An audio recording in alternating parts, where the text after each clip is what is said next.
안녕하십니까. 합격 위험물 기능사 2017년 1회 실기 필답형 기출문제 풀이입니다. 1번 아연분에 대한 다음 각 물음에 답해 보도록 하겠습니다. 가번 공기 중 수분에 의한 화학 반응식을 쓰시오. 필답형 문제는 이렇게 화학 반응식이나 이상기체 상태 방정식이 많이 나온다는 특징이 있죠. 첫 번째 문제부터 화학 반응식 문제가 나왔는데요. 공기 중에 수분과 반응을 했다는 것은 H2O와 반응했다는 뜻이 되겠죠. 그리고 문제에서 제시된 위험물, 어떤 위험물일까요? 바로 아연입니다. 아연은 분자식이 GN이고요. 몇 류 위험물에 속하는 위험물일까요? 네, 바로 2류 위험물 중에서 금속분에 해당하는 위험물이죠. 아연은 금속입니다. 금속은 물과 반응했을 때 기본적으로 수소가 발생한다는 특징이 있죠.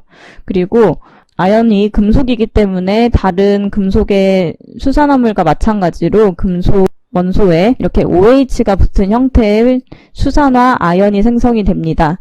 자, 이거는 주기율표와 살짝 다른 부분이기 때문에 그냥 받아들이시면 좋을 것 같은데요. 아연은 이가의 양이온이므로 수산화물이 됐을 때 OH가 2개 붙은 수산화 아연을 생성하게 됩니다. 자, 그래서 반응물과 생성물을 화학식으로 나타내보면 GN 플러스 H2O는 GNOH2 플러스 H2와 같은 화학 반응식이 되고요. 이 반응식을 ABCD 미정계수법을 통해서 이제 계수를 정해주면 이렇게 GN 플러스 EH2O는 GNOH2 플러스 H2라는 화학 반응식이 됩니다. 자, 이대로 답을 써주시면 되겠고요. 염산과 반응할 경우 발생하는 기체는 무엇인가? 가번은 물과 반응했지만 나번은 산의 대표적인 염산과 반응했습니다. 자, 보통 물과 반응했을 때 생성되는 것과 산이 반응했을 때 생성되는 기체들은 대부분 비슷합니다. 종종 다른 경우도 있기는 하지만요. 이번에 아연과 염산이 반응했을 경우에는 염화아연과 이렇게 수소가 발생합니다. 물과 반응했을 때 수소가 발생한 것과 마찬가지로 같은 기체가 발생한 것을 확인하실 수 있으실 텐데요. 그럼 발생 기체는 수소 또는 H2라고 써주시면 되겠습니다. 2번 과산화나트륨이 어떤 것과 반응했을 때 이산화탄소와 반응하였을 때 그리고 물과 반응했을 때 공통적으로 발생하는 물질을 화학식으로 쓰시오. 자, 여기에서는 물질을 화학식으로 쓰라는 조건까지 제시를 해줬네요.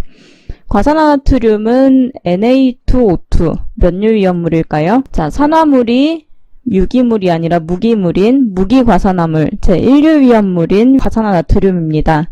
이 과산화나트륨은 불이 났을 때 물로 끄지 않고 탄산수소염료 분말소화 약제나 마른 모래, 팽창질석, 팽창진주암 등으로 불을 끈다는 특징이 있죠. 이산화탄소를 쓰지 않는 이유는 그 안에서 산소가 발생하기 때문도 있지만 이렇게 이산화탄소를 뿌렸을 때 과산화나트륨과 서로 반응해서 이러한 기체를 발생하기 때문입니다. 과산화나트륨은 산소가 많기 때문에 산소를 발생하지만 다른 수소가 많은 물질들은 수소를 발생하거나 또 다른 탄소나 다른 기체들을 발생하기도 합니다. 자, 이렇게 과산화나트륨은 이산화탄소와 반응했을 때 산소를 발생시키고요. 과산화나트륨이 물과 반응했을 때 어떤 기체가 나오기 때문에 산소가 나오기 때문에 물을 사용하지 않죠. 그래서 발생되는 물질, 공통적으로 생성하는 물질은 산소를 O2 이렇게 화학식으로 답을 써주시면 되겠습니다. 3번 다음 물질의 화학식을 쓰시오. 자, 화학식 중에서 가번 에틸렌 글리콜은 제4류 위험물 중에 삼석유류에 해당하는 물질이죠. 자, 그래서 에틸렌 글리콜 C가 2개에 H가 4개이고 OH가 이렇게 붙은 구조식으로 그린다면 이렇게 됩니다. 자, 에틸렌 글리콜 C2H4에 OH가 2개고 사류 위험물 중에 제3석유류로 고쳐주시면 좋겠습니다. 자, 초산 메틸은 메틸만 빼면 초산 다른 말로 아세트산이죠. 아세트산이 CH3COOH인데 이 COOH가 붙은 게 아니라 이렇게 끊어지는 분자입니다. H 플러스에 CH3COO 마이너스가 서로 결합해서 만들어진 분자인데요. 이때 이 H가 빠져나가고 이 자리에 CH가 붙으면 토산 메틸이 됩니다. 그래서 토산 메틸은 제4류 위험물 중에서 제일 일석이류이고요. 그 분자식은 CH3COOCH3가 되겠습니다. 다음 피리딘은요. 피리딘이 C가 5개에 H가 5개, 그리고 N인데요. 이걸 구조식으로 나타내보면 C가 5개임에도 불구하고 육각형의 형태로 보입니다. 이렇게 되는데요. 육각형이라고 해서 C가 6개라고 착각하시기 쉽지만 5개라는 거 유념하시고 분자식, 화학식은 C5H5에 N이라고 써주시면 되겠습니다. 다음 4번 위험물 안전관리법령상 제5류 위험물의 운반용기 외부에 표시하여야 하는 주의사항을 모두 쓰시오라고 되어 있네요. 자, 5류 위험물은 가연물과 산소공급원이 합쳐진 위험물입니다. 그래서 이 중에 뭐만 추가가 되면 바로 연소가 될까요? 바로 점화원만 추가가 되면 바로 연소할 수 있는 상태가 되겠죠. 그래서 오류 위험물은 화기를 엄금해야 하고 특히 충격도 정전기나 마찰열에 의해서 점화원이 될 수 있기 때문에 충격 주의의 주의사항을 표시해 주어야 합니다. 그래서 표시하여야 하는 주의사항은 화기엄금 충격주의 2가지가 되겠고요. 만약에 문제에 게시판이라는 단어가 보인다라고 하면은 2가지를 쓰는 게 아니라 이 중에 화기엄금만 써주시면 되겠습니다. 자, 지금은 주의사항을 쓰는 것이기 때문에 화기엄금 충격주의 2개를 써주시면 되겠습니다. 5번 위험물 안전관리법령상 위험물 제조소라는 표시를 설치하여야 합니다. 이때 표지의 크기와 바탕의 색 그리고 문자의 색깔을 쓰시오라고 되어 있네요. 이 게시판 표지의 크기 기준은 한 변의 길이가 0.3m 또는 30cm 이상, 다른 한 변의 길이가 0.6m 또는 60cm 이상인 직사각형이라고 써주시면 되고요. 표지의 바탕색 그리고 문자 색상은 위험물 제조소라는 표지를 종이에 까만색 글씨로 쓴 것처럼 이렇게 위험물 제조소라고 써주시면 되니까 바탕색은 백색 그리고 문자색은 흑색입니다. 자, 지금은 위험물 제조소에 대해서 나왔지만 다른 문제에서 위험물, 주유 중 엔진 정지, 화기엄금 또는 화기주의, 물기엄금에 대하여 문제가 나올 수 있으므로 다른 게시판의 바탕 문자색도 살펴보시기 바랍니다. 자, 표지의 바탕과 문자색은 백색 바탕에 흑색 문자가 답이 되겠습니다. 6번 위험물 안전관리법령상 어떤 저장소인가요? 이동탱크 저장소입니다. 자, 이동탱크 저장소에 강철판의 두께가 몇 밀리미터 이상이어야 하는지 쓰시오. 자, 이동탱크 저장소를 뒤쪽에서 보면요. 탱크 위에 자, 요런 모양으로 보입니다. 이 위쪽을 우리는 방호틀이라고 하고요. 옆쪽을 측면틀, 그리고 이 이동탱크 저장소를 옆면으로 보면은 자, 이 위쪽이 방호틀이 되고 이렇게 측면틀이 이렇게 떨어져서 설치되어 있습니다. 방호틀 측면틀이고 우리 눈에는 보이지 않지만 이 안에는 이렇게 칸막이가 설치되어 있고요. 그 다음에 그 안쪽에 들어간 액체 칸막이와 수직으로 방파판이 설치되어 있습니다. 각 부분의 두께가 자주 출제가 되는데요. 방호틀의 두께, 이쪽의 두께는 2.3mm, 그리고 측면틀은 탱크가 굴러갔을 때 딱 받쳐주는 역할을 해야 하니까 두께가 얇지 않아야 합니다. 그래서 보통의 두께인 3.2mm의 두께를 가지고요. 칸막이도 위험물이 서로 새어나가지 않게 막아주는 역할이기 때문에 얇지 않은 두께인 3.2mm, 그리고 방파판은 위험물이 찰랑거리는 것을 막아주는 역할이기 때문에 얇은 두께인 1.6mm를 사용하게 됩니다. 자, 이 부분의 두께가 아닌 웬만한 보통의 강철판의 두께, 그리고 이동탱크 저장소뿐만 아니라 다른 저장소, 탱크의 두께 하면은 일반적으로 답이 3.2mm라는 것도 알아주시면 좋겠습니다. 강철판의 두께는 3.2mm 가 답이 되겠고요. 7번 이황화탄소가 완전 연소할 때 연소 반응식입니다. 이황화탄소는 황이 2개인 S2고요. 그리고 탄소가 붙죠. 그래서 C가 되겠는데 자, 한글로 이렇게 쓰면은 분자식은 반대로 되니까 황 두 개가 뒤쪽에 나오고 탄소는 앞에 CS2라는 분자식입니다. 자, 이 분자식이 연소할 때, 연소한다는 것은 산소랑 반응하는 것이죠. 어떤 물질이 산소와 반응하는 걸 우리는 연소라고 합니다. 자, 이氧화탄소가 산소와 반응하면 CS 플러스 O2가 되는데요. 이 C라는 원소는 산소와 만날 때, 연소할 때 무조건 CO2를 발생하고요. S라는 원소는 산소와 반응할 때 무조건 SO2, 이산화황을 발생을 시킵니다.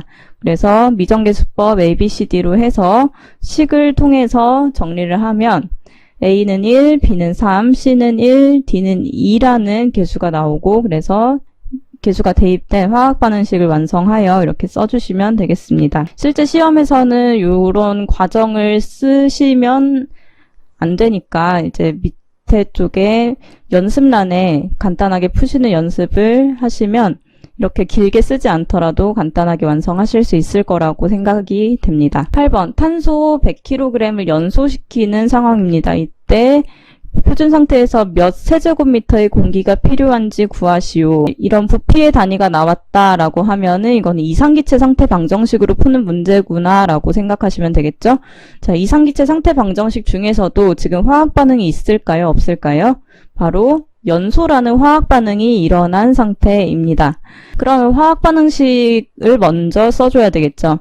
탄소가 연소했으니까 탄소 플러스 O2는 CO2라는 화학 반응식일 거고요. 계수는 다 111로 따로 미정계수법을 해주지 않아도 되겠죠? 자, 표준 상태라고 되어 있는데 표준 상태는 0도씨 1기압을 의미합니다. 우리는 이상기체 상태 방정식을 쓸 것이기 때문에 PV는 N분의 W, RT를 이제 정리를 해서 부피를 구하니까 V는 PM분의 WRT라고 표현해 주시면 되겠죠. 각각의 항들을 이렇게 정리를 해주시면 P는 1이고 M은 분자량이니까 탄소의 분자량 킬로그램 퍼 12kg per 킬로몰. 이때 킬로그램 per 킬로몰이라는 단위를 쓴 이유는 부피의 단위가 세제곱미터이기 때문이죠. 그리고 질량은 문제에 제시된 질량 100kg을 그대로 써주시면 되고 기체 상수 0.082 atm.세제곱미터 per 킬로몰.k입니다. 이것도 지금 부피의 단위가 세제곱미터이기 때문에 이렇게 써주는 거고 절대 온도는 도씨가 아니라 절대 온도 K로 맞춰줘야 한다는 거 유의하셔야겠습니다. 자, 이러한 항들을 다 대입을 하면 이렇게 될 거고요. 지금 요 식들은 어떤 원소에 대하여? 탄소에 대하여 이렇게 구한 항들입니다. 이 항들을 산소에 대한 것으로 바꿔주기 위해서 탄소 하나는 산소 하나와 반응한다는 뜻의 1C분의 1O2를 곱해준 다음에 지금은 산소가 몇 세제곱미터가 필요한지 구하는 게 아니라 공기가 얼마나 필요한지를 구하는 것입니다. 자, 우리가 이제 숨쉬는 이 공기 중에는 산소가 제일 많은 게 아니고 질소가 제일 많이 함유되어 있습니다. 공기 중에는 질소 79% 그리고 산소가 21% 있는데요. 지금 저희가 필요한 산소는 이만큼이지만 이 중에서 공기의 양을 구할 때는 곱하기 0.215분의 1 에어라고 해주시면 되겠습니다. 이게 무슨 뜻이냐면 공기가 1이라고 했을 때 질소와 산소가 다 합쳐진 공기가 1이라고 했을 때 그 중에 산소는 0.21, 21%밖에 없으니까 이렇게 표현을 해주면 이 산소에 대한 값들을 또 공기에 대한 값으로 바꿔주는 것입니다. 그래서 계산을 하면 888.333이 되고요. 첫째 자리에서 둘째 자리로 표현을 해줘야 하기 때문에 888.33 세제곱미터가 답이 되겠습니다. 이때 단위를 빠뜨리지 않도록 주의하시기 바랍니다. 9번 제 사료위험물 중 위험등급 1과 위험등급 2에 해당하는 위험물 안전관리법령상 품명을 구분하여 모두 쓰시오. 자, 사료위험물 중에서 품명은 특수인화물, 1석유류, 알코올류, 2, 3, 4석유류, 동식물유류. 품명은 비교적 간단한 유별이죠. 사료위험물에서는 품명보다도 그 품명에 해당하는 수용성, 비수용성의 분자식이 좀 까다로울 텐데요. 품명이 이렇게 되면은 위험 등급은 1등급인 것은 특수인화물이고 2등급인 것은 제1석유류와 알코올류네요. 그래서 가번의 답은 특수인화물이 될 거고요. 나번의 답은 제1석유류와 알코올류로 보시면 되겠습니다. 10번. 다음 분말소화약제의 주성분을 분자식으로 쓰라고 되어 있네요. 자, 분말소화약제는 총 4종까지 있습니다. 그 중에서 4종은 잘 실기에는 나오지 않고요. 1, 2, 3종의 분자식 또는 분해식이 자주 출제가 되고 있습니다. 제1종 분말소화약제 탄산수소 나트륨이고요. 나트륨 먼저 쓴 다음에 탄소, 산소, 수소인 HCO3를 뒤에 붙여주시면 됩니다. 그래서 제1종 분말소화약제는 NaHCO3고요. 나번에 제2종 분말소화약제는 나트륨과 칼륨의 차이가 있습니다. 그래서 나트륨 대신에 칼륨으로만 바꿔주시면 됩니다. 그래서 KHCO3가 되고 3종 분말소화약제는 NH4, H2PO4 이걸 어떻게 읽나요? 이 앞쪽은 암모늄이고요. 뒤쪽은 인산이라서 인산 암모늄이 되겠죠. 자, 이러한 문제는 자주 출제되기도 하고 꼭 이제 맞춰서 득점을 하셔야 하는 문제이기 때문에 필수적으로 암기를 하시기 바랍니다. 11번 금속 나트륨이 에틸알코올과 반응을 했을 때 수소를 발생시키는 화학 반응식입니다. 문제에서 지금 힌트를 많이 준 편에 해당을 하는데요. 그래도 한 가지 핵심적인 힌트는 주지 않았습니다. 바로 나트륨과 에틸알코올이 반응을 했을 때 바로 요렇게 생긴 요 물질. 자, 이 물질은 나트륨 에틸라이드 또는 나트륨 에틸레이트라고도 부르는데요. 에틸알코올이 C2H5OH잖아요. 이 중에서 O랑 H 사이가 끊어지면서 다른 물질과 결합을 합니다. 그래서 C2H5O까지를 에틸라이드 그리고 메탄올, 메틸알코올과 반응한다면 CH3O 무언가가 이렇게 붙을 텐데 이때는 메틸라이드, 메틸레이트라고 부르는 물질을 생성하게 됩니다. 자, 어떤 금속이 나트륨 또는 칼륨으로 많이 나오는데요. 나트륨, 칼륨이 어떤 알코올과 반응을 했다. 그러면 OH 사이를 끊어서 이렇게 반응을 하게 됩니다.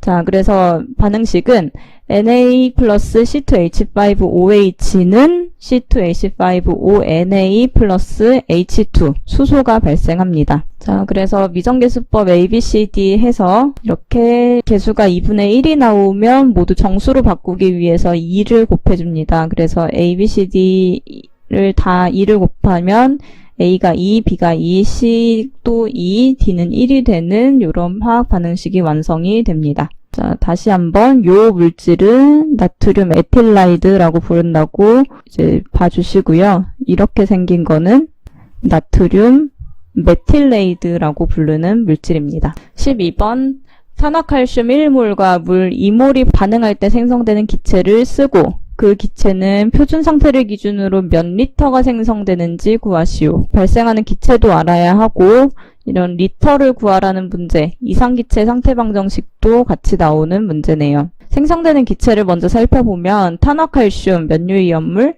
3유이온물이죠. 3유의 탄화칼슘은 물과 반응했을 때 아세틸렌을 발생하는 아주 필기에서도 자주 출제됐던 문제입니다. 자, 탄화칼슘은 물과 반응했을 때 아세틸렌을 발생을 시킵니다. 그래서 가번은 아세틸렌이 되겠고요. 몇 리터가 발생하는지 알기 위해서 이상기체 상태방정식을 써야겠죠? 근데 지금 문제에서 질량이 나오지 않고 몰이라는 단위가 나오기 때문에 이번에는 PV는 nRT라는 식을 쓰겠습니다. 그래서 부피를 구할 거기 때문에 V는 P분의 nRT로 식을 정리를 해주고요. P, nRT를 각각 구한 다음에 대입을 합니다. 자, 여기까지 대입한 부분은 탄화칼슘에 대한 식입니다. 왜냐하면 몰수 1몰은 탄화칼슘의 1몰을 의미하기 때문이죠. 자, 탄화칼슘에 대한 것을 구하는 게 아니라 발생되는 기체의 몰수를 구하는 거기 때문에 1 C2H2로 바꿔주는 표시까지 해주신다면 값은 동일하지만 이 탄화칼슘을 아세틸렌으로 바꿔주었다라고 채점관한테 이제 잘 알고 있다는 어필을 할 수 있겠죠. 이렇게 표시를 해준 다음에 계산을 하시면 22.386 뭐뭐뭐가 나올 거고요. 소수 셋째 자리까지 적어주신 다음에 둘째 자리로 반올림 하시는 걸 보여주시면 됩니다. 22.39리터가 되고, 지금 표준 상태 이상기체 상태 방정식을 푸실 때는 기체 1몰이 22.4리터이기 때문에 탄화칼슘 1몰이 반응했을 때 아세틸렌 1몰이 발생함으로 22.4리터이다 이렇게 푸셔도 됩니다. 그럼 이렇게 계산 과정이 길게 나오진 않겠지만 이거는 표준 상태에서만 적용되는 풀이이기 때문에 만약 헷갈리신다면 이거는 신경 쓰지 마시고 항상 이걸로 푸시기를 권장드립니다. 그래서 가번의 답은 아세틸렌, 나번은 22.4 또는 22.39리터도 답이 되겠습니다. 13번 위험물 안전관리법령상 위험물은 지정 수량의 몇 배를 1소요 단위로 하는가. 소요 단위라고 하면은 그 소화 약재가 얼만큼 소요되는지에 대한 단위가 된다고 보시면 됩니다. 예를 들어 수조, 팽창질석, 팽창진주암 이런 것들이 얼만큼 소요되는지 인데요. 제조소나 취급소는 100에 50이 1소요 단위가 되고요. 저장소는 150에 75가 1소요 단위가 됩니다. 그리고 위험물은 지정 수량의 몇 배? 10배를 한 것이 1소요 단위가 되겠죠. 그래서 1소요 단위는 10배입니다.